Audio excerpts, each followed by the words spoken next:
Hello, Danny. Can you hear us? Hello, everyone. How are we? We are fantastic. How are you?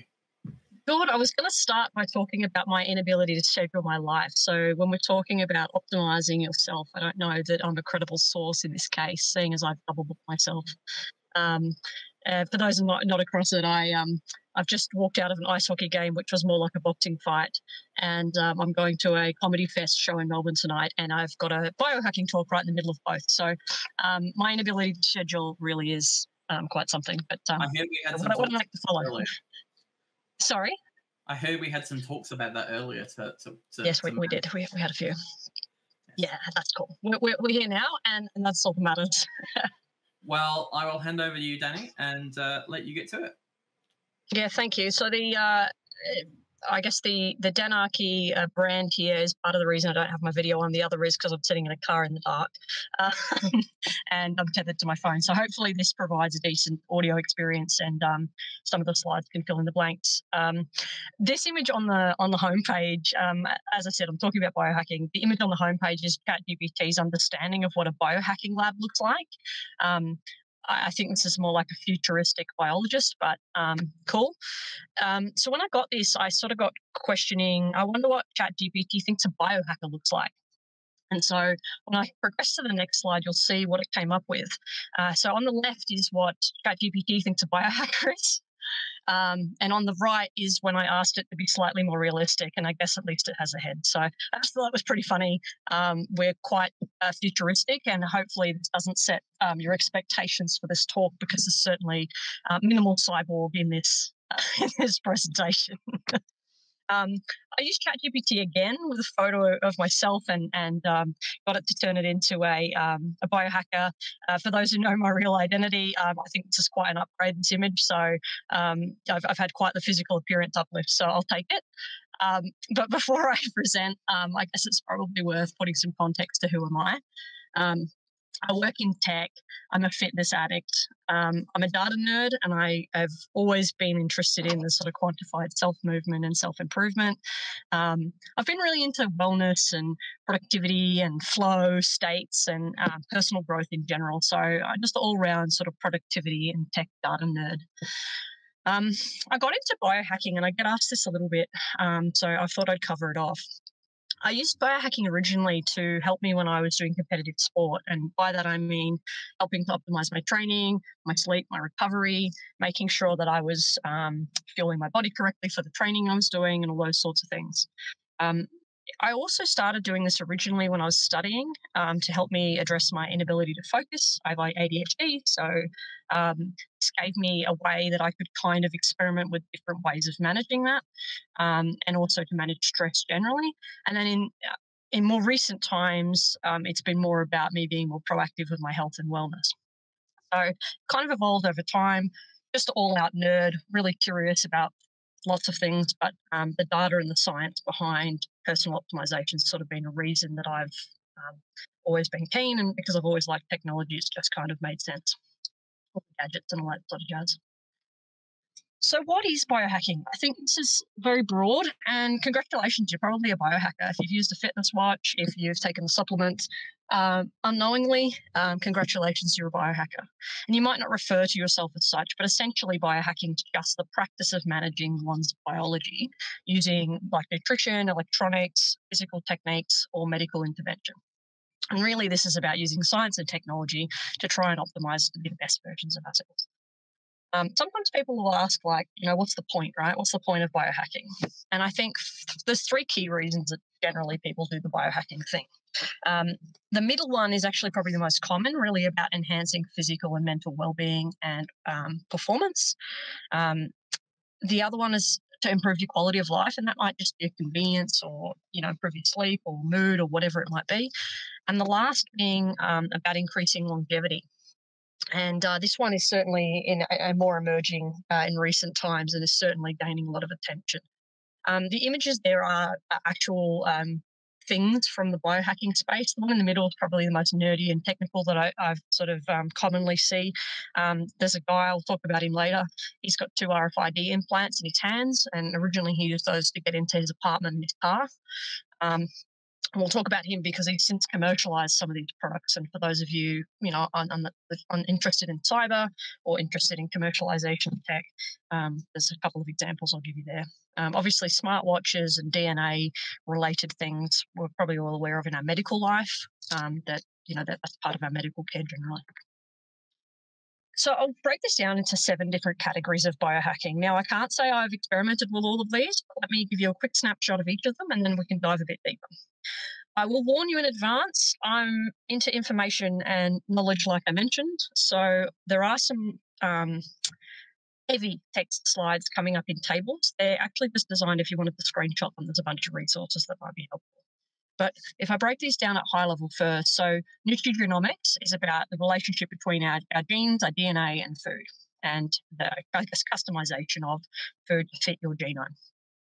The quantified self is something that we're probably all somewhat familiar with if you've got a smartwatch or a Aura ring or anything like that, and about using technology and apps to track health data and wellness data. In IT, I think this is pretty common, the nootropics and supplements around enhancing cognitive function, be that focus or memory, for example.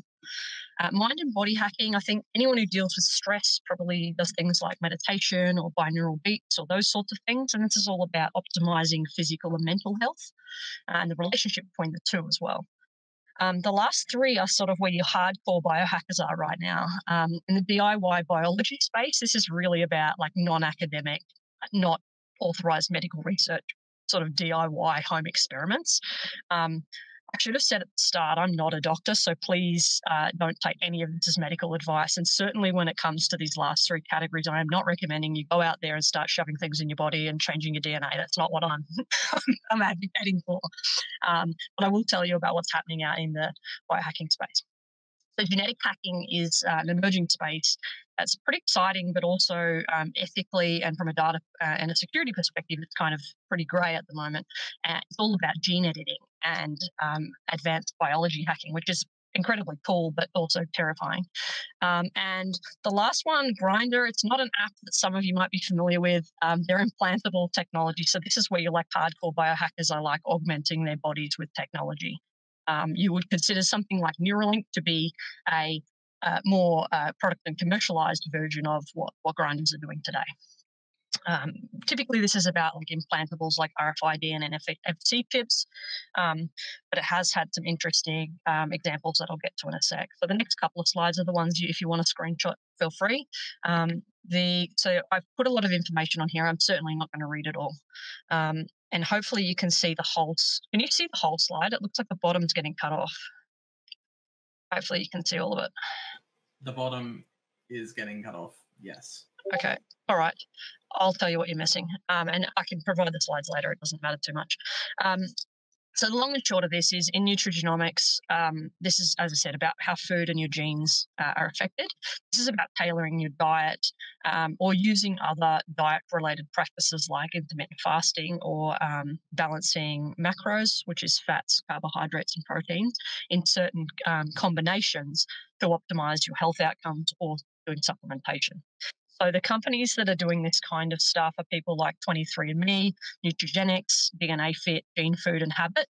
For each of these, I've provided you either products or technologies and things that are in this space. And as I said, I'll share the deck of cutting people off here. But essentially, this is about testing DNA and then tailoring your diet and supplementation around you as an individual, and it's much more tailored. In the quantified self movement, really what we're talking about here is wearables, fitness trackers, maybe sleep monitors, smart devices like smart scales, apps that you use for mood tracking or life logging and those sorts of things, and correlating that data. And this is probably, if you do any of it, this is probably the most likely for people on this section. If you're using a Fitbit, an Aura ring, an Apple Watch, all that sort of stuff is in the quantified self bracket. In terms of nootropics and supplements, this really came out of sort of Silicon Valley startup space. And I'll talk about the timeline of biohacking a bit later, but really this is about using things like caffeine, omega-3s, commercial blends, or things like lion's mane mushrooms for cognitive enhancement. I'll talk about my own experiences with some of these later as well. But There are commercial products and pharmaceuticals as well. I can't say that I've been experimenting with those, and I can't say that they're hugely available in Australia. But globally, there are also pharmaceuticals that get used in this sort of nootropic supplementation for cognitive enhancement as well. In terms of mind body hacking, I think this is a space where most people have also probably had some degree of experience, whether that's just something like the Calm app on your phone, meditation, breathing exercises and those sorts of things. This is really about where we have that sort of a body mind connection where we're managing our physical and mental health.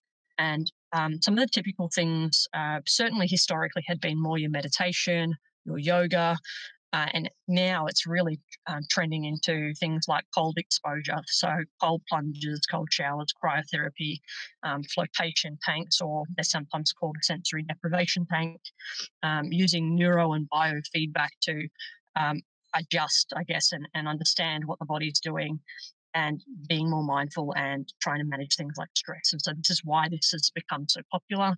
Um, and certainly lots of very simple things that you can do to optimize your sleep, your health, your mental well-being, etc.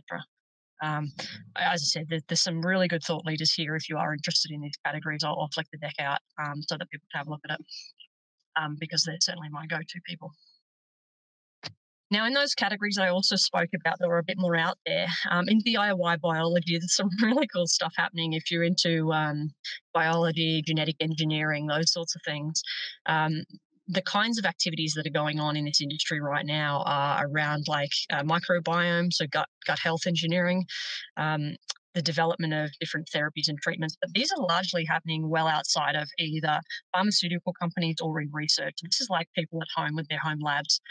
You've got people making plants glow in the dark and all sorts of weird and wonderful things. And that's all great, but I haven't personally found that it's particularly applicable for what I'm looking to achieve. But if you're into science and you want to make the plants glow in the dark, cool. It's just not for me. Genetic hacking, I think this has got a lot of promise around the longevity and health space.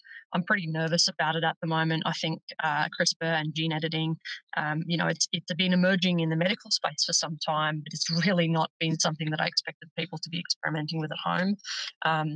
A lot of the thought leaders in this space are actually researchers, and they are often in the DIY biology and the genetic hacking space. But if you're into this stuff, it's pretty interesting, and it's a hugely deep hole that you can end up in. Like I said, though, please don't take this as a recommendation to go and try these things. And then you've got Grinder, which is the most extreme form of biohacking. These guys are literally altering their bodies. So as I talked about before, microchips and implantables were sort of where it started.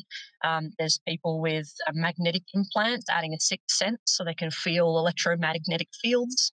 There's a guy who's got magnets in his hand that vibrate when he's facing north. I'm not even sure why you would want that, but there's all sorts of these enhancements that people have put in place. I've even heard of people with the biohacking night vision. They're injecting their eyeballs with certain types of solutions to give them temporary night vision. So these are kind of really, more on the riskier end of sort of biohacking. Certainly not something I've been comfortable playing with. But I have heard of this being used for there's a couple of really cool tech talks about various biohacking in this space. Especially there's a guy that's blind and he can see in color based on sound waves, and he tells his story about that. So there's things like that are kind of cool and augmenting a sense that's missing or damaged for somebody. And then you've got people who are literally just hobbyists, putting chips in their hands because they don't want to carry keys. So you really do get a spectrum of people there. To provide an example of biohacking in this sort of grinder community, I've talked about the guy with the RFID chips in his hands before. He's actually commercialized some of his products. So his name's Amal Grafstra, and I always get his name wrong. He's based in the US, and he's also the CEO of VivoKey. He happens to be a tech worker, and he has created a couple of companies, but the most recent is VivoKey. They call it the unforgettable security key, and unforgettable because it's in your skin. But they have commercialized APIs and payment integrations and those sorts of things, where you can have a wearable or a implantable security key. They've also done it for like crypto wallets and those sorts of things, and even to access your Tesla. So they've sort of taken that initial hobby, and that the photo of the two RFID tags, I think, was about 10 years ago now. So he's been doing this stuff for quite some time. And in recent years, he's done some work in the medical security space as well. But a super interesting guy and a pretty cool company. And I think there's a bit of promise for this kind of technology, but I really do think they've moved really early. So it'll be interesting to see where it goes. But I sort of wanted to tie that back to, it's all well and good. It's fun to play, and it's really fun to do the whole biohacking thing, but there's actually commercial opportunity in real world scenarios where this can kind of be used. So I kind of wanted to lay the scene out and sort of explain those categories, and I'll share some of my experiences. And comparatively to this sort of stuff, it's not very exciting, but I've learned a lot, and I've done a lot of experiments about what works for me, and I'll run you through those things. Oops.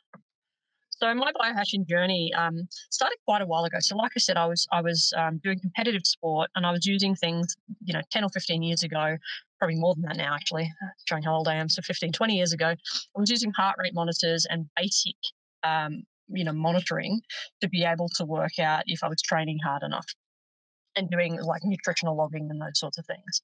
I got really excited, and I don't know if all of you would remember the Jawbone, but it was a really early version of a wearable around the time that the pedometers and things sort of took off. And it was a wearable bracelet. And the reason I liked it was it woke me up gently. And I'm somebody who's always woken up feeling really groggy. And I found that made a massive difference to the way that I woke up and the way that I felt in a day. Since then, I've progressed to the Apple Watch because the Jawbone was discontinued, and briefly tried out some other smart devices, but the Apple Watch really works well for me. I use that with a combination of other applications such as my Fitness Pal. I use a body composition scale at home that's got an app, and it kind of correlates all this health data for me. The cool thing about it is it gives me trends. So I know, for example, in the last 7 weeks, my resting heart rate's been coming down. My fitness has been going up. My VO2 max is improving. And I can actually track those things in real time, knowing that my training is having a direct influence on my health. And my health has a direct influence on key longevity indicators like VO2 max. So this is where I get really nerdy about this stuff. Apologies. In the most recent times, I've been experimenting with lots of different supplements for focus, for performance, for sleep over the years. I'm just a nerd. I get on board with that stuff, and I'll try them out. Like I said, I'm not injecting myself with night vision dye, but I've sort of been playing with these things for some time. Late last year, I decided to do a series of DNA tests. So I actually sent off some blood work. I did some DNA tests. I did some what's called methylation tests, for those of you who know what that is. And essentially, what that's allowed me to do is get a personalized profile of my DNA, of my health, and allows me to work with my GP around preventative healthcare. It helps me identify high risk conditions that I might have from a health perspective. It doesn't mean I have them, but it does mean that I can identify what those are. And it also tells me where I might want to monitor nutrients in my body based on my DNA and what's likely to be deficient. So I've been working with my GP for a while. If you do go down this road, I recommend that you do it with a healthcare professional. I'm sure mine thinks I'm insane, but she does say to me quite regularly that I'm somebody who's much more proactive in my healthcare. She sees me before I have a problem, and I'm managing my conditions rather than, turning up to her when I'm already in sort of in a state where I need to be treated, pharmaceutically in particular. So from here, I've been able to identify a series of risk factors, if you will, and I was able to get some customized blood work done by my GP to determine if I actually needed to supplement. So the first set of tests told me, are you likely to need these things? The blood test said, for me right now, do I need to supplement these things? And so that means I'm only taking the supplements that are required, which saves me quite a bit of money, but it also makes sure that I'm not over supplementing in certain areas. I've also been experimenting with different food macros and eating different dietary arrangements, and I've found things that really work for me. And I also play with a little bit of intermittent fasting, just for a bit of fun. And that's been a really cool journey for me to go on. I'm a complete science nut, so having 400 pages of DNA tests come back was like, when can I read it? It was much more exciting than I'm sure most people would find it. In the nootropics and supplement space, I've tried a whole bunch of the different, like lion's mane and other legal mushrooms, if I feel like I have to say that. I Currently don't take any of that sort of stuff. And I found that a lot of the commercial nootropics just aren't for me. I generally will take magnesium, which I find has an effect on my mood and my mental clarity. I take Celtic salt, which isn't specifically for those things, but certainly helps. Um, I take ashwagandha for mood and for um, uh, general mental clarity. And not that they're specifically related to mental clarity as such, but I have fitness supplements, I use creatine, and I do intermittent fasting, which I actually do find has an effect on mental clarity. In terms of mind and body, I've really found a combination that seems to work for me. That is generally regular exercise. It's hacking my sleep and making sure I really prioritize sleep. And I'll talk about some of these hacks later. Um, Using meditation apps and binaural beats. I find using audio to be able to get myself into a certain headspace to sleep or to focus or whatever I need. That's really been really helpful. I use float tanks largely to manage stress. I go sort of like once a fortnight, and I've talked to people about this before. Some people think it's insane that you go and chuck yourself in a tank full of water and magnesium, but I think it's great, and I have the best sleep ever afterwards. And it just gives me time to unwind. And if you're somebody like me whose monkey mind is always going, it's a really great tool to force you to slow down. So I do that pretty regularly. An area I've been doing some exploration currently and will continue to do so is in that neurofeedback. So, understanding what breathing exercises, what meditation, and what effect they have on your stress, and being able to measure that in real time and be more responsive to stress. That's an area that I'm sort of looking at more and more. In the serious biohacking space around DIY biology, grinder, and genetic engineering, I'm not doing anything in those spaces. It's of interest to me, but I'm watching with anticipation.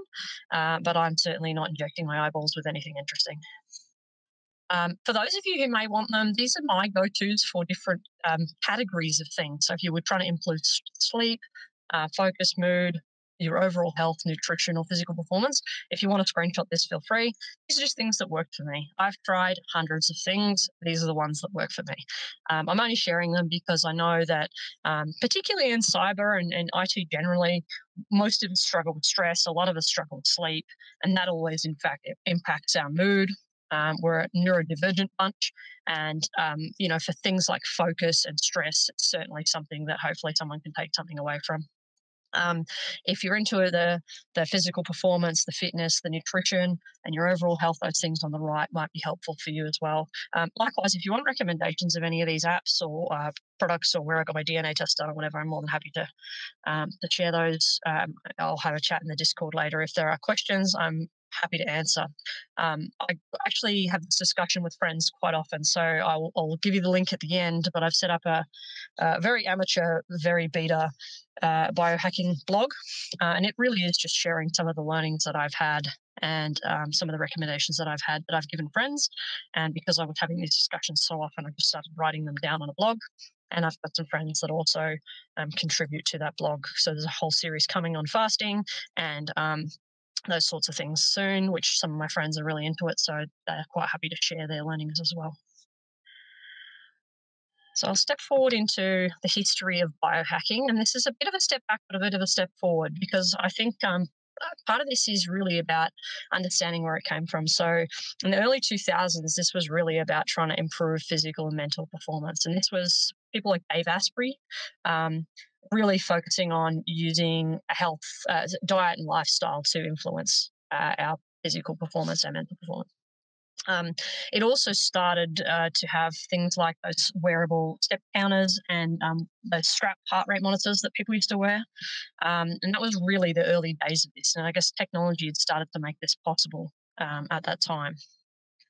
In the late 2000s, and this is where I think Silicon Valley started to get hold of it, this is where the cognitive enhancers, the nootropics started to really make a move, and more advanced fitness trackers like smartwatches and things started to turn up, which gave us more data and allowed us to start to use that self-experimentation and a data-centric quantified self kind of approach. In 2010, this is where we started to see those implantable devices. We also started to see that DIY biology and CRISPR space really start moving. In the recent past, we've seen a lot more in terms of the data that we've got. Now we can have more personalized nutrition and fitness plans using those biofeedback devices for real time or aggregated data and feedback to help us optimize our health. And then also was quite a trend talking about microbiome hacking. And I think this is really where probiotics like kombucha and fermented foods really got a boost in the Google search rankings around this time as well. So that's where we've been. Where do we think it's going? And this is a combination of, me, ChatGPT, and what the experts think. I think some of these timelines are a little ambitious, but let me run you through them. In terms of the 2020s and where we are now to the end of the decade, we're talking about integration of AI with biohacking tools. The way I think that will come out is really more personalized forecasting, more preventative, and more trend analysis. So you could have more early intervention on health and fitness recommendations. I've seen already certain gyms, particularly in LA, are now using AI trainers built into the machines to push you and train you. And some of them are claiming that they can really reduce the time that we need to work out to get the same physical results. So that's a really cool, interesting space that I quite like. You don't always have an hour for the gym. I think it would be good for people's health and well-being if, the wellness of exercise could be optimized. More non-invasive monitoring techniques. We're already seeing stuff like implantable continuous glucose monitors that you can buy at the pharmacy. So being able to do things like that with your smartphone, a small device that you can do yourself, rather than going and getting blood draws or having like really invasive procedures, I think is really cool, and just sort of where we're starting to become now. And there's been some really cool stuff around bio-wearables and smart tattoos. And just yesterday, I saw one where you can wear, it's like a Barocca in a wearable patch. Um, and there's others that, might help you sleep or what have you. And there's others that are tattoos that are NFC enabled and all sorts of things. So it's a really interesting space. Some of it, I wonder what the point is. It's really just because we can. But some of it, I could see really specific health benefits, which is really cool. We moved from there really about longevity, extending human life, and genetic optimization. And I think it gets kind of grey ethically here. I think it's where some of the data and security and ethics will really take time to work out. I think 2030 and 2040 is pretty ambitious here. But predicting things like brain-computer interfaces from people like Neuralink, using augmented reality to give us real-time data feedback. So if we've got smart glasses on, for example, we might get a flash up to say you probably need to eat something, your blood sugar is getting a bit low, and things like that, where it can actually give you real-time data to help you optimize. Or you can be a bit stressed, go meditate, those kind of things. Right through to in the 2040s, where we think we're going to start having breakthroughs in anti-aging therapies, extending human life, and those sorts of things. I think this is where it gets pretty interesting, whether technically we can do it. Obviously, the regulation, the ethics, etc., all has to be worked out. And I think much like really controversial topics like human cloning and those sorts of things, it's going to take time because being able to edit one's biology could have pretty interesting implications, and certainly create divides between people that have money and don't, for example, who can and can't access these technologies. So with all that, the cyber and privacy implications are pretty real. Today, we've got things around like data generation and collection. So simple things like who owns the data, how can the companies use the data. When we start aggregating all our data from these different apps and tools together, who owns that data, and do they all own copies of that data now? And the way that those companies are able to use your data, advertising things to you or selling your data to others. And I think some real concern around that. The privacy concerns, of course, things like this global privacy legislation. These apps and tools are distributed all over the world. There's no one standardized approach here. Things around data breaches, of course, we're always worried about our privacy with data breach, but also what about the insurance impact? For me personally, I wonder, can my healthcare provider ever get their hands on this data? If I know stuff from a DNA test, what am I obligated to disclose? What can they get their hands on? And obviously, right now, that's not so concerning to me. But what does concern me is that it's probably going to be a time, I think, where if you want life or health insurance, there's going to be a benchmark where they want to see some of these things. And I kind of wonder what that means ethically for us, and also, more broadly about what might happen there. The security risks, of course, when we're talking about implantables and other types of biohacking devices as such. What about those getting hacked? What about data loss there? The ethical considerations, as I spoke about, like balancing ethical acceptance and what's ethical and personal autonomy, and allowing people to be in control of their bodies, but balancing that and also, again, considering the data privacy ethics as well. As people that probably work or are interested in cybersecurity, I guess our role in this really is about helping to establish and promote, standards, policies, frameworks to manage the data and make sure that the data and the security is well managed. To encourage transparency from manufacturers and providers, and to continue to represent ethical data use. So for me, it's kind of an interesting space from that technology perspective, as much as it is from an experimentation perspective in terms of managing our own health and well-being. But certainly an interesting space. There's certainly some cool products and companies coming out of this space. But I can't say I understand what it really means for us in terms of cyber and privacy, because I think there is a lot of road to go yet in terms of where things will go from here. So what now? I've given you a heap of information. I've talked at you for 30 minutes, and hopefully at least one of those things was interesting to you. I encourage you to try out some of your own biohacks. Please don't go injecting your eyeballs. That is not something I'm recommending that you do. Continue to consider the data and security implications of what you're doing. Obviously, there's terms of service and all those sorts of things for any apps that you would be using, any devices and things that you would be using. But consider that and see what influence you can have there. And I've got the website. It's biohackerhub.com.au. It is in development. It's not actually for public release. I just thought, seeing as I'm doing the talk, I'll give it to you. There's still quite a bit of work to do on it, but hopefully there's something interesting there in some of those blogs that have been posted. And I hope that you've taken something from this. I love biohacking. I've been very passionate, interested in it for a long time, from a health, longevity, performance kind of perspective. And I really appreciate having the opportunity to share it with you. If there's questions and things, I'm happy to answer them in the Discord.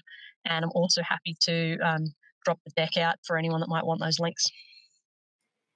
Thank you very much for that. There's been a lot of chat in the thing about...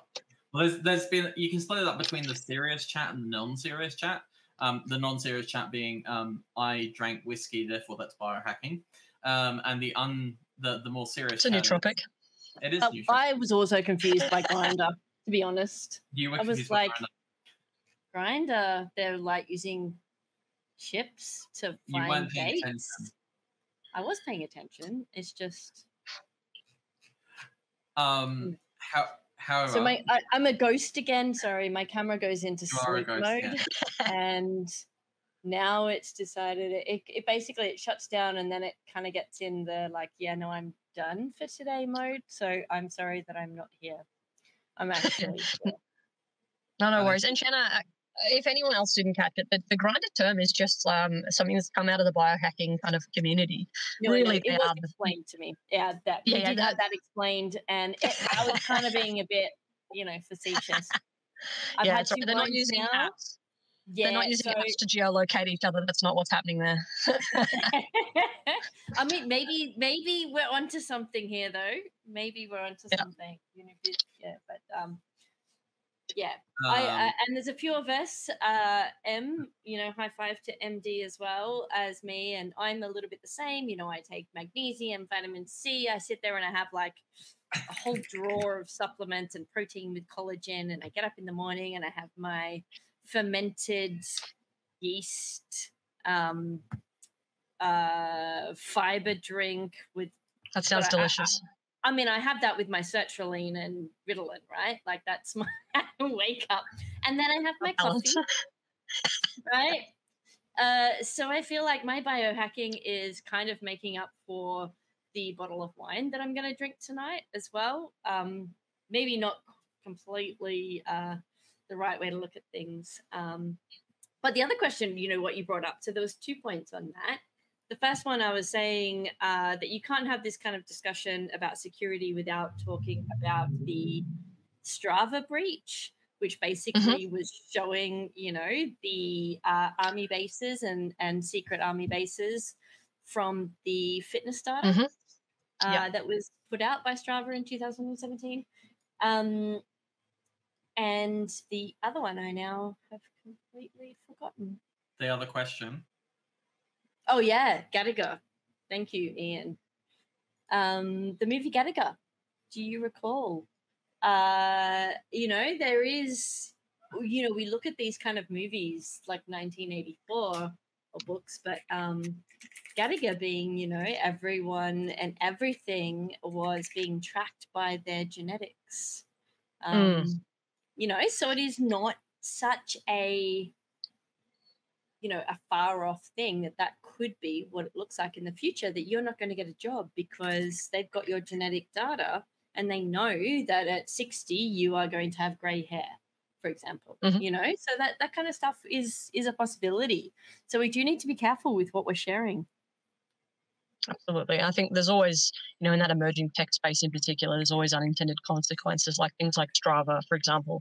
That's a really good one where, that obviously wasn't the intent of people tracking, their runs around the base, but now there's a great map of what it looks like. And there's plenty of unintended consequences. And there's definitely more than that out there. So there definitely are some serious implications. But it is food for thought. It's interesting nonetheless, and it's just something that I think we obviously need to keep the data and how that's managed and our privacy at the forefront of our minds. And the more we get into more physical human device interaction, I think the security, physical security, the hacking the devices kind of implications start to accelerate pretty quickly. I had a discussion not long ago actually with a guy. He was talking about a insulin pump, and how easily they can be hacked. And it's so bad that a lot of parents have got together and created an open community of being able to address some of the medical companies' insulin pump deficiencies by creating DIY versions of these things. It's quite incredible, some of the specific examples that you can dive into here. It's very nerdy and very cool. Yeah, we get into the problem of, and our dear friend Lydia knows this very well, where some of these medical devices could be like life-saving devices are riddled with security vulnerabilities. But Absolutely. it's a balance between, how much time and effort do we put into the security of the device from a cybersecurity perspective versus the fact that this could be saving someone's life today. So it's like ethical, and there's a lot of things that go into it. It's a very, very, very interesting topic. Can I ask the non-serious question now? Yeah, go for it. That he stole from me, by the way. I didn't steal it from you. You can ask it. No, go ahead. Shanna wants to know, not me. Would a boob job be considered biohacking? Well, I guess it's physical enhancement, so let's say it is. Exactly. High five. Thank you. Ian shut me down. He said no. Yes, all right. It's all my fault. It is physical enhancement. All right. I lose. I think we should let Danarchi go, noting they have to run off and go have fun. So thank you very much for joining us. Thanks for having me. Conversation. There's lots of people who are probably going to be in touch with you, and they'll be there on the Discord for when you get back. Awesome. Thanks, guys. Thanks for having me. Thank you. Thank you.